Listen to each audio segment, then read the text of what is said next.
talk about women empowerment, I think there is a lot of improvement, especially in the manufacturing and the industrial sector. It was not the same scenario what was there some time back. But then, as we all know, sky is the limit. First, to talk about women, we roughly constitute 50% of the total population, 48 to 50%, depending on the sex ratio. But when you see the workforce, we are 50% lesser than men. And especially when it comes to STEM jobs, even globally, even in the Western countries, we can say that we constitute roughly around 1/20th of the workforce in the STEM jobs. So that means there is a lot that needs to be done. On the positive side, I would say, yes, in Tamil Nadu, there has been a lot of improvement, especially when compared to the All India scenario. Of course, we should not compare ourselves with something which needs further improvement, but then the fact is that we stand a lot better, especially with regard to the rural workforce. The rural workforce, we are really in a better position. Possibly this could be, I always feel that this could possibly because of this Manrega, where the women workforce constitute 98%. So possibly it's because of that, but whatever be the reason, women are going away from the traditional household chores and going out. It's not that the women don't work. We all know that. Every woman works. It's just that we are not there in the formal sector. 95% of the jobs in the formal sector are taken up by the men, only 5% by women. That's the statistics. But then we need to change this, and how we are going to go about this is a big task that is there ahead of us. It cannot be done just by the government alone. That's what I feel. It has to be done by the industry, by the NGOs, by the community, by everybody. See, it's not just something which can be enforced from the top. It has to come from all directions. So, and for that, the best way to go about is to bring about policy changes to begin with, so that the sensitization and the enabling environment and ecosystem is created.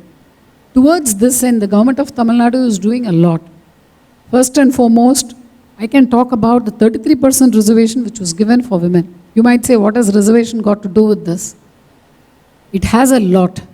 When you see women in the formal sector, especially in top positions, many other women, especially in the rural and in the urban sector where you have the slum areas, when you go and talk to those people, when they see women in higher positions, they get that motivation. Yes, I can also do this. I can also come out. So this 33% reservation for women has helped a lot in changing the attitude and the mindset of the society in general. That's what I would say. And then coming to the industry, here again in Tamil Nadu, as I was telling, only 5% were women. And right now when I was talking to the Kone director here, he was mentioning that they have done about 20% of their labor force being women, especially on the shop floor, which has been the domain of the men all along. That's a very, very welcome thing. I really appreciate him for, being a very inclusive company. But then many other companies don't do it. They want only men. We see this in reality. But again, on the positive side, we see a lot of companies nowadays having a different mindset, especially I could say that of a few companies just to name. It's not that whatever is very obvious, I'm just trying to tell you. Foxconn, we know 80% of the workforce there are women. Same again with SEZ, again 80% of the workforce are women. We can say yes, they are making footwear. But then the social reformation it has brought about, especially in the areas surrounding Chayar, about 50 odd villages, the women come over there. Every day they come from home, they are being picked up and they are being paid a very decent salary. In a rural setup, something to get like 15,000 a month. It not only helps in the economy, it also does a lot of silent social revolution. The women there, they are more aware of their rights. They are more vocal now. They are more willing to get their kids educated and come out of the rut. So this is something which, as I was telling, it was possible only because that industry felt that women are a better workforce. See, here I am not comparing men and women, but I would just like to point out, of course, sometimes we have to compare. What we see, and when I spoke to this chair SEZ people as to why they are going in for most women, they say they are very, very dedicated. They don't take a break for tea like the men do.